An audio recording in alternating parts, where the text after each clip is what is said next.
In the spring of 1592, the sea between Japan and Korea vanished beneath thousands of ships. More than 150,000 soldiers crossed the water in what became the largest overseas invasion in East Asian history before the 20th century. Cities burned, fortresses collapsed, entire provinces emptied as civilians fled in terror. Historians still argue over the total number of lives that were lost, but one fact remains impossible to ignore. Behind this catastrophe stood a single former peasant who had climbed higher than any samurai before him. He wasn't born into a noble family. He wasn't the greatest swordsman of his age.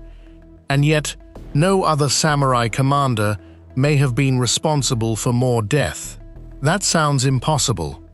After all, Japan's history is filled with legendary generals whose names became myths.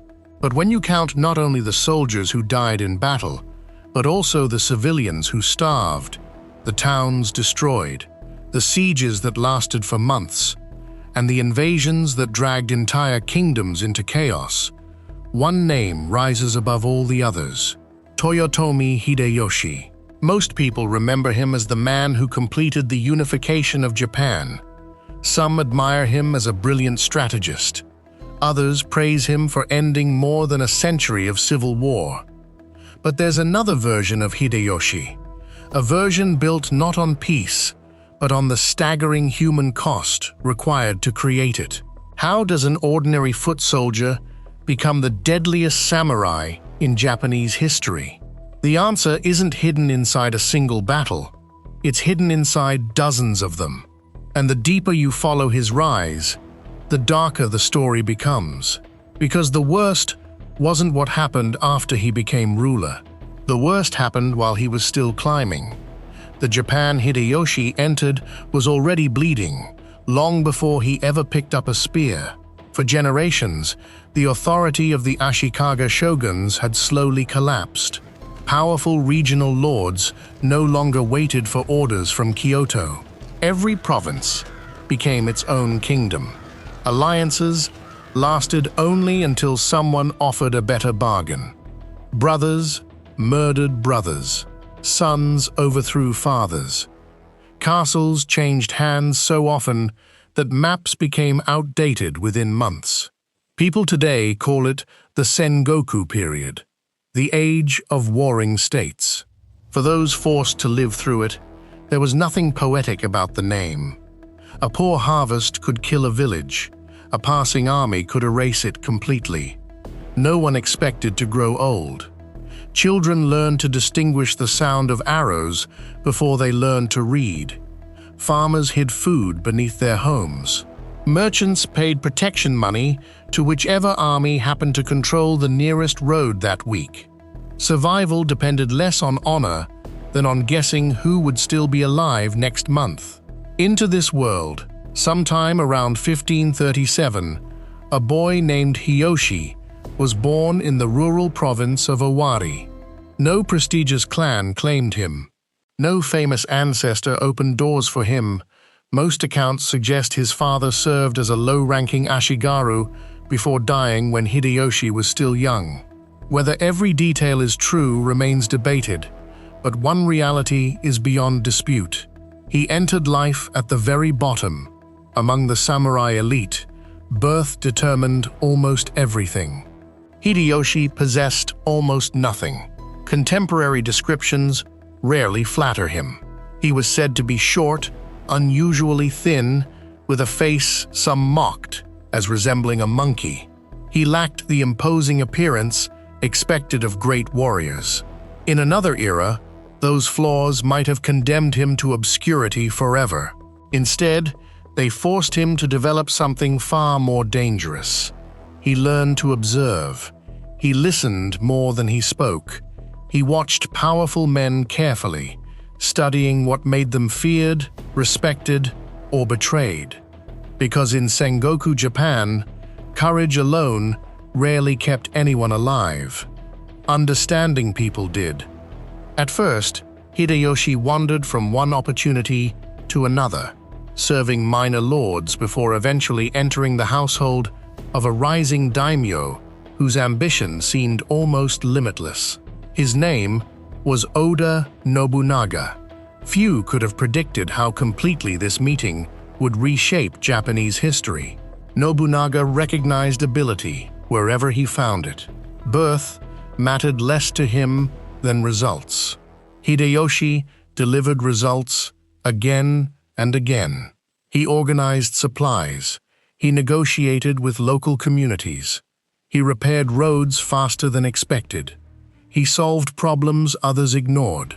While famous samurai competed for glory on the battlefield, Hideyoshi quietly mastered something less glamorous, but often more decisive: logistics, food, movement, construction, information. Wars were not won simply because soldiers fought well. Wars were won because armies kept moving after everyone else stopped.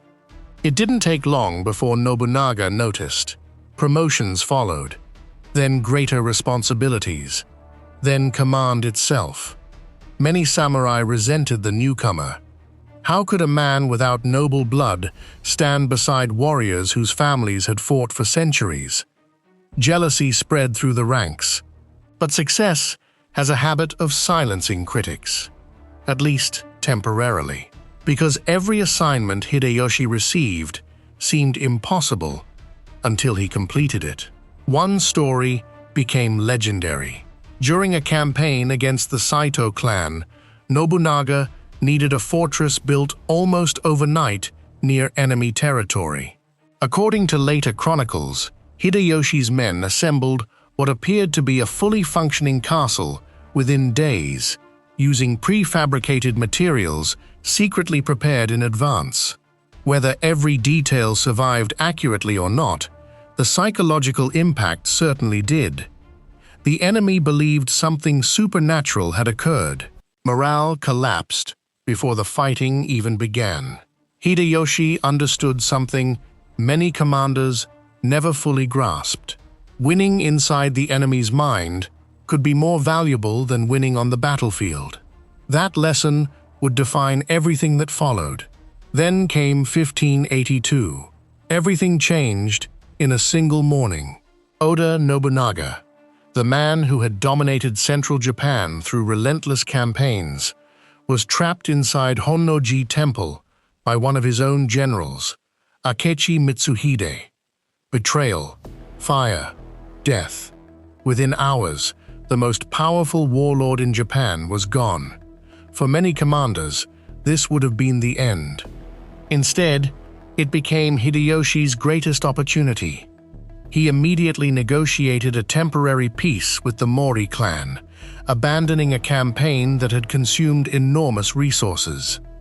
Then he forced his exhausted army into one of the fastest long-distance marches in Japanese military history. Dozens of kilometers each day. Little rest, no hesitation. Every hour mattered. If Mitsuhide consolidated power first, everything Nobunaga had built would disappear. Hideyoshi arrived before anyone expected.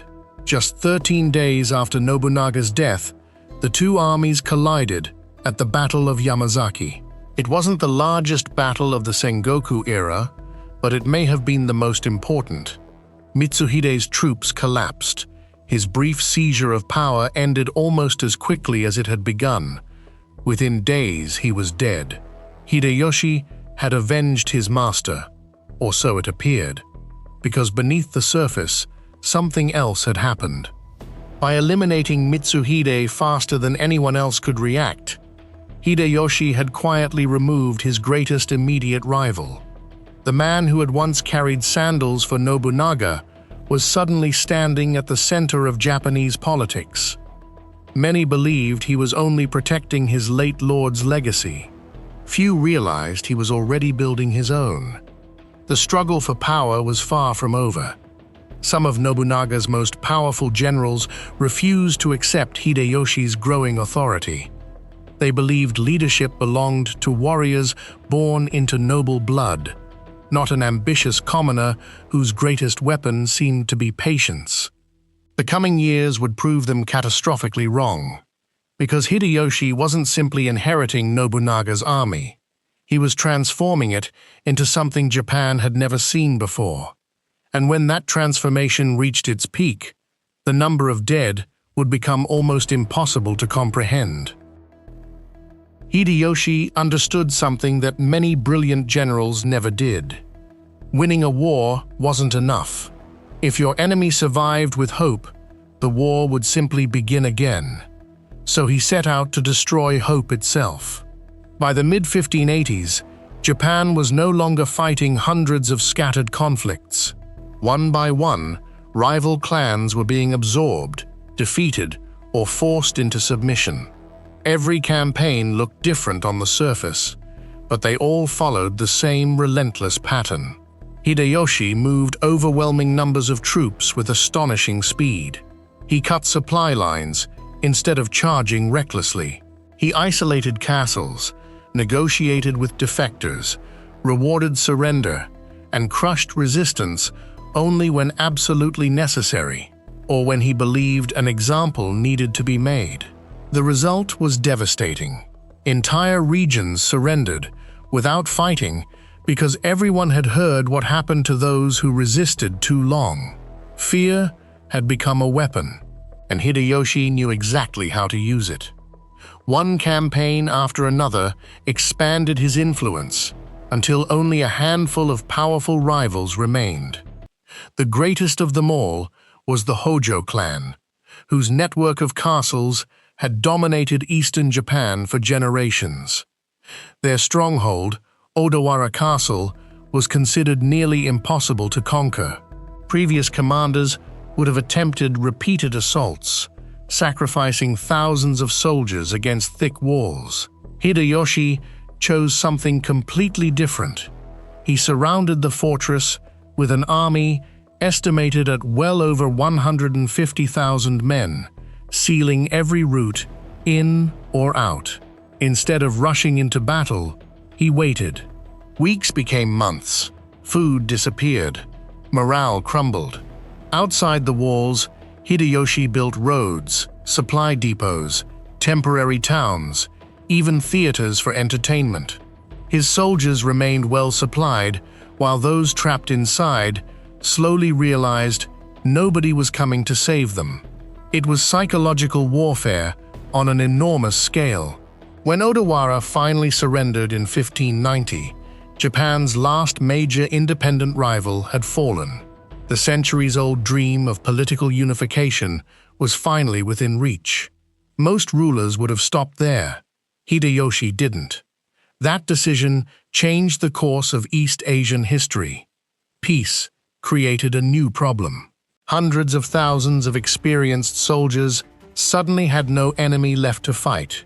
Powerful samurai expected rewards. Generals expected glory. Idle armies often became dangerous armies. Hideyoshi searched for a solution beyond Japan itself.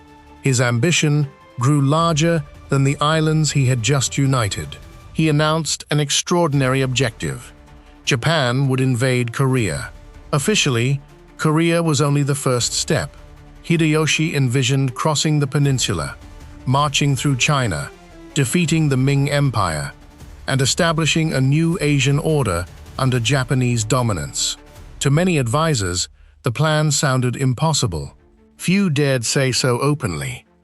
In 1592, the invasion began. What followed became one of the largest military operations Asia had seen for centuries. More than 150,000 Japanese troops landed on Korean shores in carefully organized waves. Within weeks, they captured Busan, then Dongnae, then Daegu, then Seoul. The advance seemed unstoppable. Japanese formations, hardened by decades of civil war, overwhelmed defenders who had never faced warfare on such a scale. City after city collapsed. Refugees flooded north. Families abandoned everything they owned. For a brief moment, it appeared Hideyoshi's impossible dream might actually succeed. But nobody had prepared for what happened next. The deeper the Japanese armies advanced, the longer their supply lines became. Korean resistance refused to disappear. Local militias emerged behind Japanese positions. Roads became increasingly dangerous. Food became scarce. Then the sea turned against them. Admiral Yi Sun-sin repeatedly shattered Japanese naval supply routes, destroying transport fleets that the invasion depended upon. Every victory at sea made the armies inland weaker. Suddenly, the conquerors found themselves struggling simply to survive. The campaign transformed into something far more brutal than anyone expected. Cities burned, harvests failed, disease spread through crowded military camps. Civilians suffered alongside soldiers. Millions of ordinary people found themselves trapped between two enormous armies. The exact number of casualties remains debated by historians. No one knows with certainty how many died from combat, starvation, disease, forced displacement, or massacre. But everyone agrees on one thing: the human cost was staggering. Ironically, the greatest threat to Hideyoshi's empire was no longer Korea. It was time. Back in Japan, the ruler who had conquered nearly everything was growing old. His health declined. His once limitless confidence became increasingly fragile. The man who had spent decades eliminating rivals now feared what would happen after his own death. He ordered political purges. He demanded new oaths of loyalty. He became suspicious even of trusted allies. Victory had brought him power. Power had brought him fear. And fear slowly transformed into paranoia. It was a familiar pattern throughout history. The stronger a ruler became, the more impossible it felt to let go. When Hideyoshi died in 1598, everything changed almost overnight. Japanese armies withdrew from Korea. Years of campaigning ended without achieving the grand conquest he had imagined. The enormous sacrifice had produced astonishing destruction, but not lasting victory. Inside Japan, the fragile political system he had built immediately began to crack. The council established to protect his young son quickly divided into competing factions. One man watched patiently: Tokugawa Ieyasu. Unlike Hideyoshi, Ieyasu understood that sometimes the fastest path to power was simply waiting for everyone else to exhaust themselves. 2 years later, at the Battle of Sekigahara, Japan entered another decisive struggle. Hideyoshi's dream of preserving his family's rule collapsed. Soon afterward, the Toyotomi clan itself would disappear. The empire built by one extraordinary man survived. His dynasty did not. So, was Toyotomi Hideyoshi truly the deadliest samurai in Japanese history? The answer depends on how we measure death. If we count only those personally killed by his sword, certainly not. That was never his greatest weapon. His true weapon was organization, planning, logistics, psychological pressure, the ability to move armies so vast that entire provinces were forced to submit. His campaigns unified Japan after more than a century of civil war, saving future generations from endless internal conflict. That achievement is undeniable. Yet the same campaigns also destroyed countless lives, not only soldiers, farmers, merchants, children, entire communities caught between competing ambitions. Then came Korea, an invasion that spread suffering far beyond Japan's shores and left scars still remembered centuries later. History often celebrates those who create nations. It speaks less often about the price ordinary people paid to build them.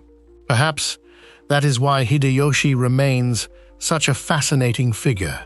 He was neither a simple hero nor an uncomplicated villain. He could reward loyalty generously while showing breathtaking ruthlessness toward resistance. He rose from poverty through extraordinary intelligence, determination, and political brilliance. Yet some of his greatest decisions also produced unimaginable human suffering. Maybe that's the real lesson hidden inside his story. The most dangerous commanders are not always the fiercest warriors. Sometimes, they're the ones who can convince tens of thousands of ordinary people to march toward a future they never questioned. And by the time anyone realizes the cost, it's already too late. So what do you think? Should Toyotomi Hideyoshi be remembered primarily as the man who unified Japan, or as the samurai whose ambitions may have caused more death than any general in Japanese history? Let us know your thoughts in the comments below. If you enjoy uncovering the darker side of history, subscribe to Blood and Thrones, because next time we'll explore another forgotten story where one decision, one betrayal, and one impossible gamble changed the fate of Japan forever. Until then, remember this: history remembers the victors, but the dead never get to tell their version of the story.